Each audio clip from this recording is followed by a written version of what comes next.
Om Swastiastu. Assalamualaikum warahmatullahi wabarakatuh. Salam sejahtera bagi kita semua. Namo Buddhaya, salam kebajikan. Rahayu, rahayu, rahayu. Izin memperkenalkan diri. Nama saya Dr. Nurse Iwayan Antariksawan, Eskap MAN DNM, yang merupakan salah satu dosen tetap di Prodi S1 Ilmu Keperawatan dan Profesi Nurse di Stikes Buleleng, Bali, Indonesia.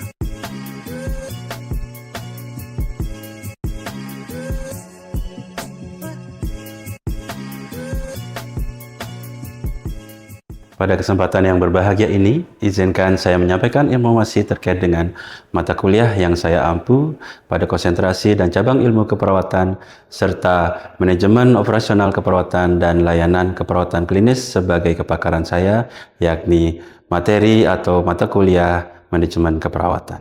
Mata kuliah ini ditujukan kepada mahasiswa sarjana keperawatan tingkat atau semester 6 dengan kode mata kuliah SP60245 yang berbobot 4 SKS dengan rincian 3 SKS tatap muka dan 1 SKS praktek atau demonstrasi.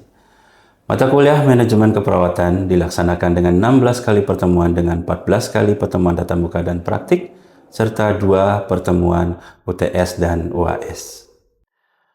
Mata kuliah ini mempelajari tentang bagaimana cara mengelola sekelompok perawat melalui peran dan fungsi manajemen untuk memberikan asuhan keperawatan di lingkungan rumah sakit, puskesmas, dan fasilitas kesehatan di Indonesia. Mata kuliah ini akan membahas tentang konsep kepemimpinan, peran dan fungsi manajemen keperawatan, gaya kepemimpinan, penerapan teori dan konsep prinsip kepemimpinan dalam manajemen keperawatan, perencanaan manajemen keperawatan, advokasi bagi manajemen rumah sakit dan efektivitas serta efisiensi proses, pelayanan dan penyembuhan pasien, penerapan teori, konsep dan prinsip kepemimpinan serta manajemen ruang rawat inap dan puskesmas. Pada akhir mata kuliah, seluruh mahasiswa juga akan melakukan praktik klinik pada rumah sakit dan puskesmas yang telah bekerjasama dengan Prodi Keperawatan Stikes Buleleng.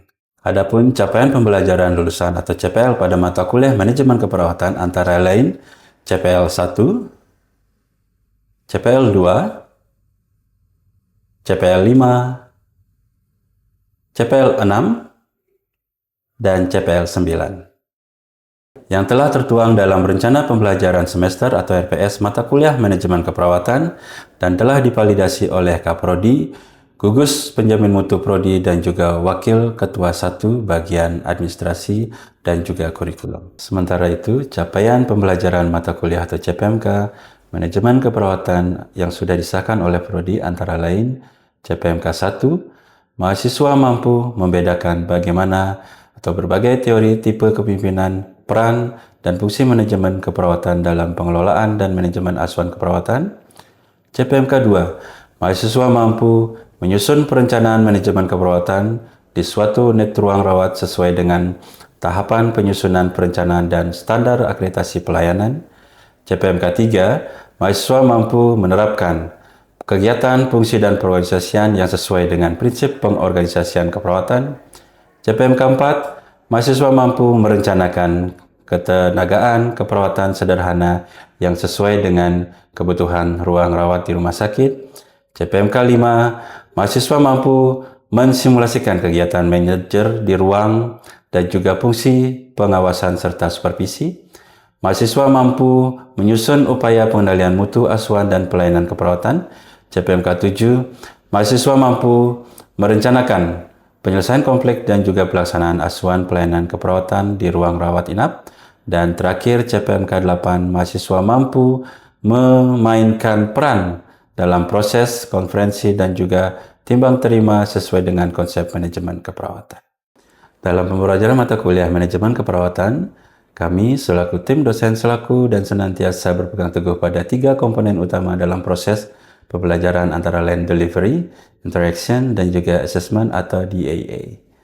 Untuk delivery sendiri, saya memberikan materi dan RPS yang dapat diunduh langsung dengan akses penuh pada LMS Stikes Buleleng bagi mahasiswa, serta presentasi yang interaktif pada setiap tatap muka yang bertujuan untuk mempermudah, memperdalam, dan pemahaman mahasiswa. Dalam setiap tatap muka, saya selalu melakukan kegiatan yang interaktif dan didukung dengan beberapa media yang saya gunakan, seperti halnya Canva, video pembelajaran yang lainnya atau video pendukung sebagai referensi, evaluasi dengan quizzes, Wordwall, Mentimeter, Kahoot, hingga Wheel of Name. Sementara itu untuk interaction, ini melibatkan komunikasi dua arah yang sebagaimana mestinya dosen dan mahasiswa akan melakukan diskusi tentang topik terkini dari mata kuliah atau topik yang dibahas. Sebagai tren isu yang terjadi di Indonesia maupun di luar negeri, kami akan membahas hal tersebut dalam pembelajaran di kelas agar mahasiswa mampu dan memahami lebih dalam lagi topik yang dibawakan setiap pertemuannya. Pada bagian asesmen, sistem penilaian proses sesuai dengan RPS dan sistem yang sudah ditetapkan oleh Prodi, yaitu terkait dengan penilaian UTS dan UAS serta hasil PJBL, proyek individu maupun kelompok sesuai dengan RPS mata kuliah yang telah disiapkan oleh Prodi dan juga tim dosen pengampu. Sementara itu, untuk model pembelajaran yang dilakukan dalam mata kuliah manajemen keperawatan, yakni Student Central Learning dan juga Project Based Learning dengan metode presentasi interaktif, demonstrasi praktik dan juga respon kreatif individu dan kelompok. Sementara, referensi yang saya gunakan dalam mata kuliah ini adalah buku yang disusun oleh tim dosen pengampu dan juga tim dosen lainnya yang sesuai dengan mata kuliah, serta buku-buku referensi dari para ahli manajemen keperawatan di Indonesia dan juga di luar negeri. Selain buku yang sudah disusun oleh tim penyusun dan juga tim dosen dan juga para ahli di Indonesia, kami juga menggunakan jurnal keperawatan atau manajemen keperawatan yang sudah terakreditasi secara nasional. Baik, berikut ini adalah video pembelajaran dari mata kuliah manajemen keperawatan pada pertemuan kelima dengan materi penerapan teori, konsep dan prinsip kepemimpinan serta manajemen di ruang rawat inap dan juga puskesmas.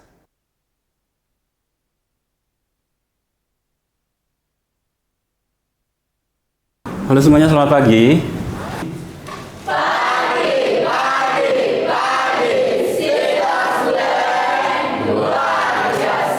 Gimana kabar kalian hari ini?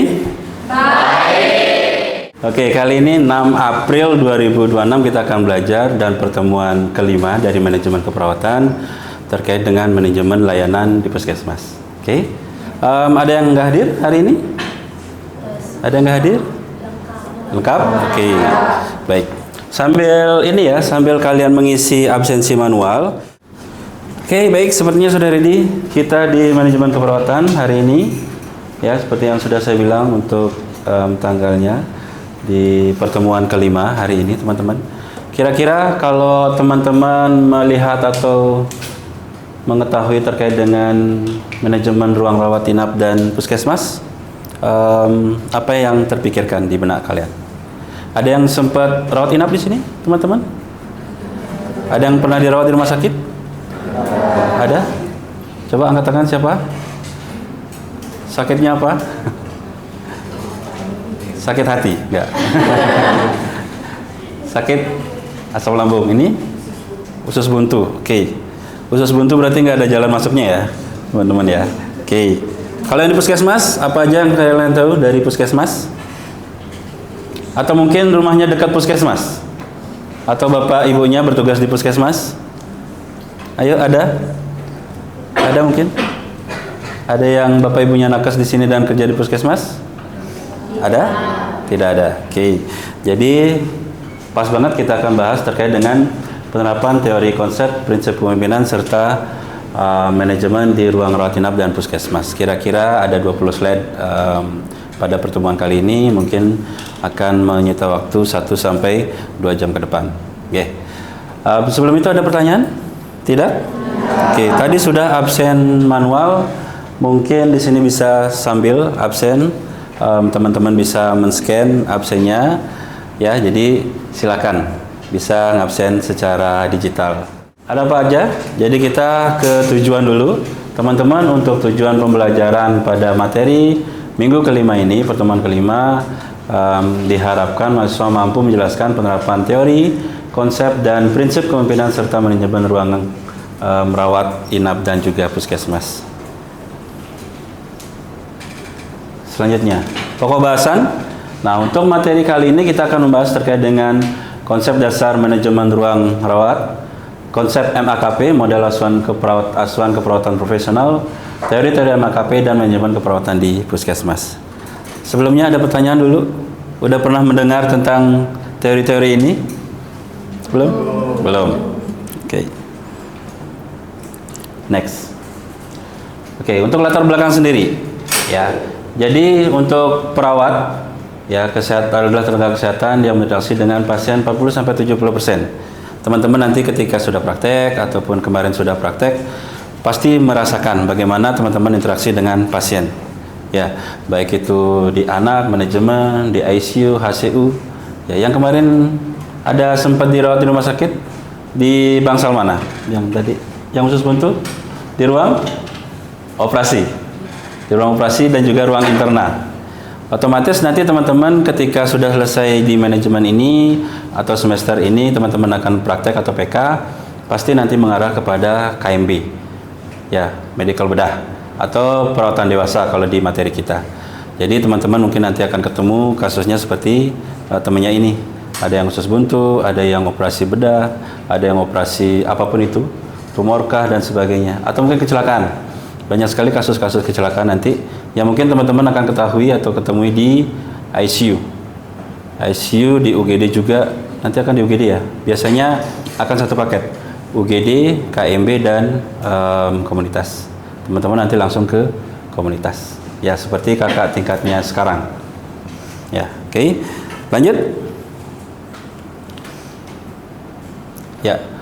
Untuk pengertian manajemen ruang rawat adalah proses mengelola sumber daya dan tenaga sarana, prasarana, unit perawatan untuk memberikan asuhan keperawatan berkualitas sesuai dengan standar. Ya. Adapun tujuannya, ada yang mau bacakan? Silakan. Yang pertama, memberikan asuhan keperawatan profesional. Yang kedua, mencapai kepuasan pasien dan keluarga. Ya. Yang ketiga, meningkatkan mutu pelayanan berkelanjutan. Dan yang keempat, mengoptimalkan penggunaan sumber daya. Ya, itu dia untuk tujuan manajemen ruang rawat. Kira-kira nanti ketika kita sudah berbicara manajemen di sini, teman-teman, bayangan teman-teman akan kemana nih? Kira-kira nanti kalau misalkan sudah kerja di ruangan. Ayo. Apakah mungkin ada yang mau jadi karu? Siapa yang mau jadi kepala ruangan di sini? Ada yang mau jadi CI? Oh, CI keren. Ada yang mau jadi katim? Mungkin paling cepat teman-teman akan menjadi katim nanti ketika sudah bekerja. Jadi karu mungkin akan ada prosesnya, mungkin ada waktu kerjanya, masa kerjanya, ya. Jadi teman-teman nanti akan dapat merasakan manfaat dari manajemen keperawatan di sana nanti. Oke, next. Next kita ada fungsi manajemen di ruang rawat. Ada 5 fungsi manajemen. Menurut file nanti teman-teman akan bisa mempelajarinya lebih detail lagi di materi yang selanjutnya. Oke, yang pertama fungsinya planning. Planning apa di sini ada? Bisa baca semuanya? Ada? Perumusan, misi, rencana harian, bulanan dan tahunan. Ya. Jadi teman-teman nanti ketika praktek manajemen keperawatan dan apalagi nanti kalian sudah bekerja di ruangan atau di rumah sakit di puskesmas, teman-teman fungsi pertama itu planning, perumusan, visi misi serta rencana harian, bulanan dan tahunan. Kalau visi misi mungkin sudah ada. Pernah ke puskesmas yang ada banner besar visi misi? Ya, mungkin sudah ada, mungkin teman-teman tidak lagi untuk merumuskan dan sebagainya. Kalau mungkin nanti kalian akan merencanakan kegiatan harian, bulanan dan tahunan biasanya. Baik itu posyandu, terus juga mungkin kegiatan vaksin dan sebagainya. Mungkin kegiatan khusus di ruangan serta di puskesmas. Organizing ada apa? Penyusunan struktur organisasi, jadwal dinas, alokasi pasien. Struktur organisasi mungkin teman-teman nanti akan ada pengayaan atau mungkin perubahan struktur di ruangan. Mungkin nanti yang teman-teman yang baru bergabung nanti langsung jadi katim, baru bergabung langsung mungkin jadi karu, nanti akan berubah structures. Nah, yang paling penting adalah jadwal dinas. Jadwal dinas teman-teman itu sangat fleksibel banget ketika teman-teman berbicara, misalkan kalian masih jadi anggota, katim maupun karu, teman-teman masih bisa berinteraksi, memberikan peran dan juga memberikan masukan untuk shift. Ya, contoh misalkan teman-teman nanti mungkin lebih shiftnya di pagi aja, mungkin malam gimana, atau mungkin anjurkan tidak malam dulu dan sebagainya. Mungkin kalian masih magang toh. Kalau magang biasanya di pagi hari aja. Seperti itu, nggih. Lanjut, actuating atau delegasi, supervisi, motivasi, komunikasi efektif dan pre serta post conference. Untuk supervisi biasanya teman-teman yang di Katim, yang tadi yang mau jadi CI juga bisa, tapi kalau di ruangan biasanya nanti Karu yang akan mensupervisi. Paling rendah. Biasanya juga yang paling tinggi melakukan supervisi itu adalah dari Kabag Keperawatan. Ada yang mau jadi Kabag Keperawatan nanti? Siapa tahu ya. Kabid atau Kabag Keperawatan itu sama. Ya. Ada yang mau? Ada tentunya. Controlling, pengendalian mutu, audit keperawatan dan evaluasi kinerja. Jadi teman-teman nanti controlling itu bahkan cuman melihat misalkan karunya jalan, melihat ke pasien, misalkan melihat kalian kerja, kalian melakukan tindakan, ya. Jadi teman-teman pasti nanti akan dikontrol oleh entah Katimnya, entah karunya. Karena memang tugasnya beliau. Ya, teman-teman nanti akan paham bahwa nanti kalau sudah di ruangan, teman-teman nanti menjadi misalkan Katim, misalkan menjadi karu. Teman-teman tugasnya adalah mengontrol. Ya, jadi ya tanggung jawabnya akan besar juga. Kalau misalkan ada kesalahan, ada kekeliruan di anggota teman-teman nanti di sana, pasti kalianlah yang pertama bertanggung jawab. Ya. Lanjut, ada pengarahan, ada pengawasan lagi, nah supervisi langsung kepala ruangan, inspeksi, observasi, ya.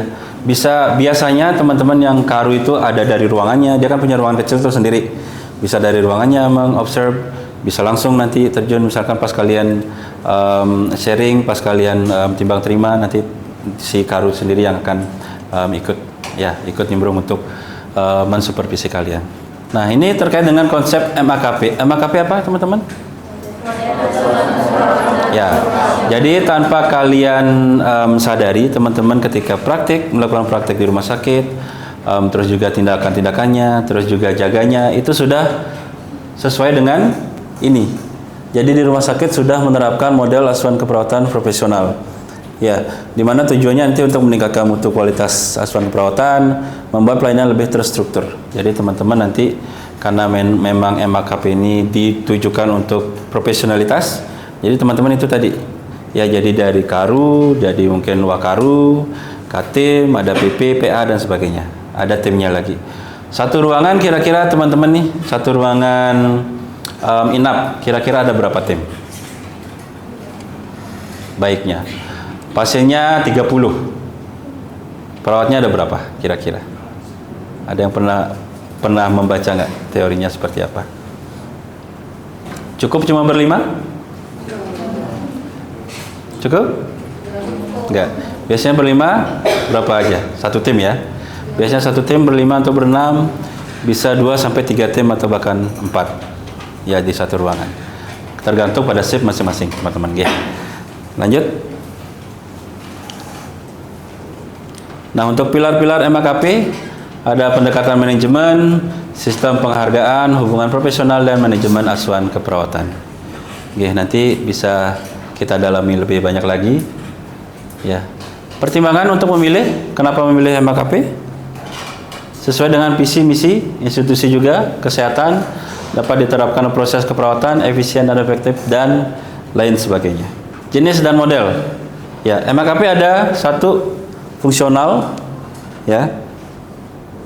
Kedua, ada nanti yang terkait dengan MAKP model kasus.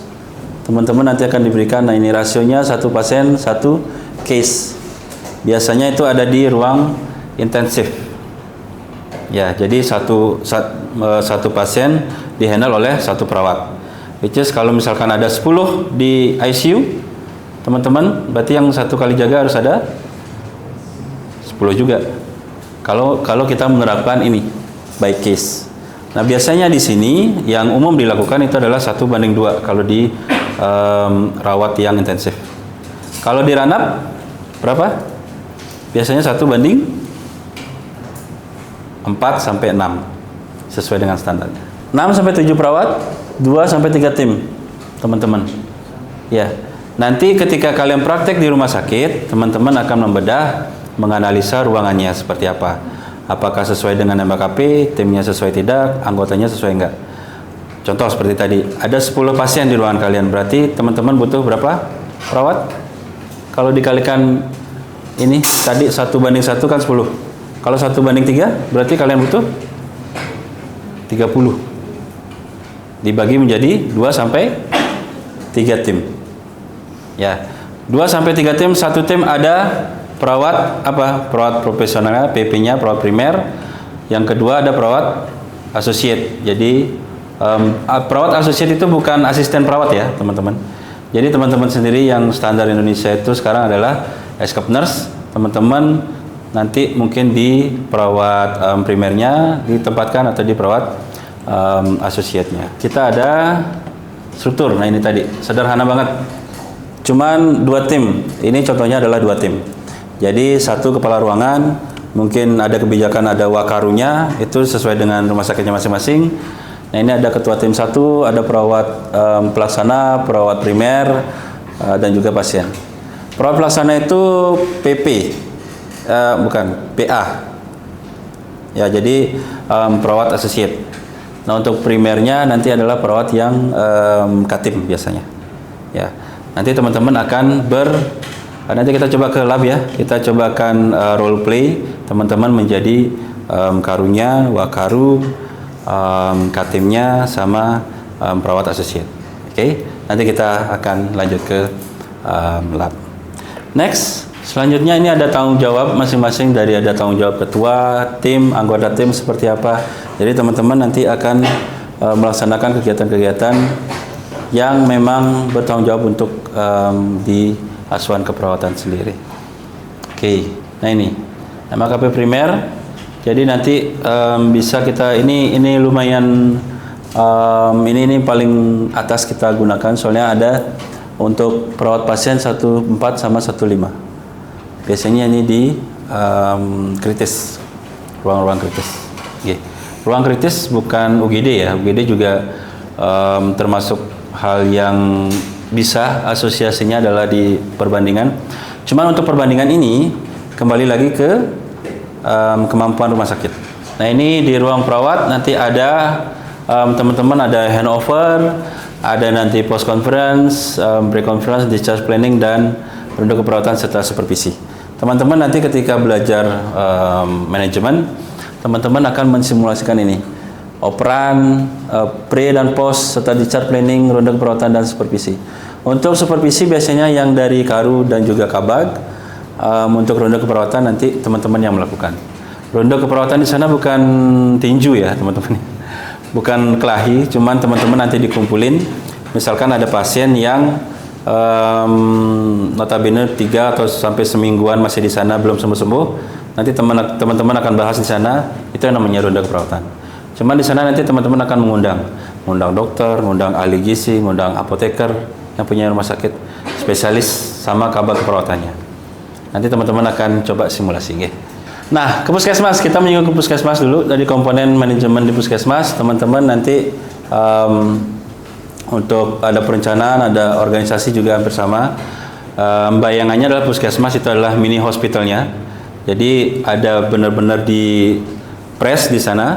Jadi ada ruang tindakannya, UGD-nya, ada ruang tindakan yang lain, ada ibu anak, ada konselingnya, ada kalau nggak salah bahkan ada rawat inap beberapa puskesmas.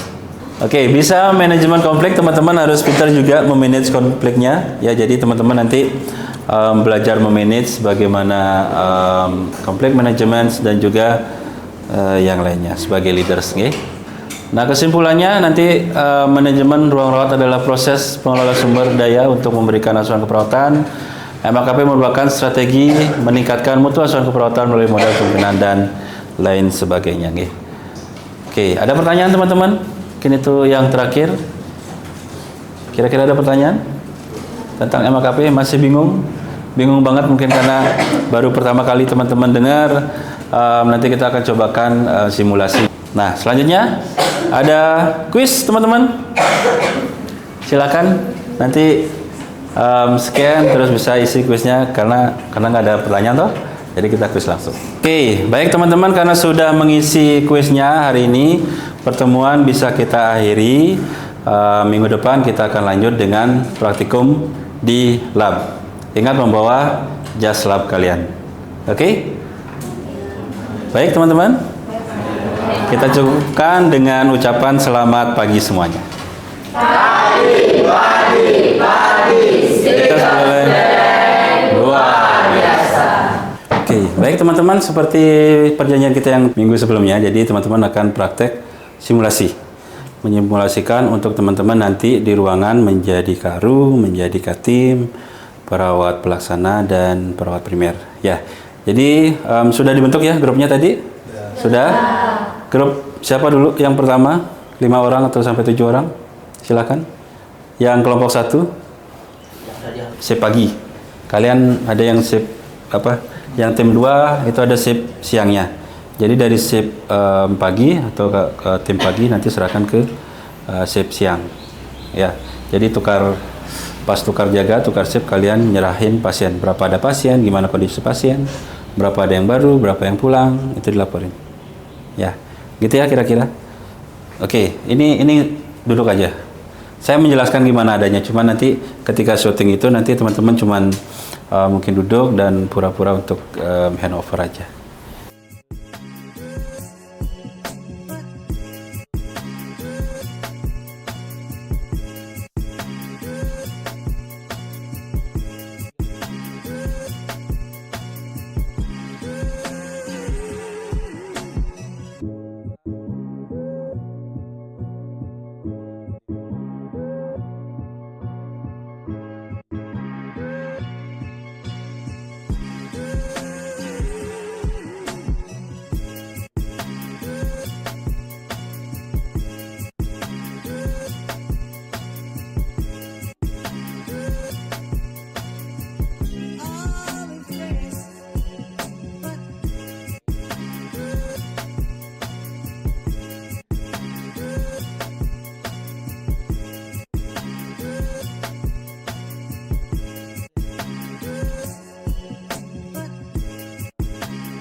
Segitu aja. Tepuk tangan untuk kalian semua. Terima kasih teman-teman atas waktunya. Untuk tindakan lab dan demonstrasi sudah kita lakukan. Kita bertemu lagi di minggu depan di materi yang berbeda di mata kuliah manajemen keperawatan. Tepuk tangan dulu untuk kalian semua. Demikian video pembelajaran untuk mata kuliah manajemen keperawatan di ruang kelas dan juga di laboratorium Stikers Buleleng. Video ini digunakan sebagai salah satu syarat penyusunan dokumen pernyataan diri dosen dalam unjuk kerja Tridharma Perguruan Tinggi atau PDD UKT-PT. Semoga dengan adanya video pembelajaran ini dapat menjadi bahan pertimbangan dan penilaian yang baik dalam sertifikasi dosen gelombang 1 tahun 2026 di Selingkung di lingkungan LL Dikti Wilayah 8.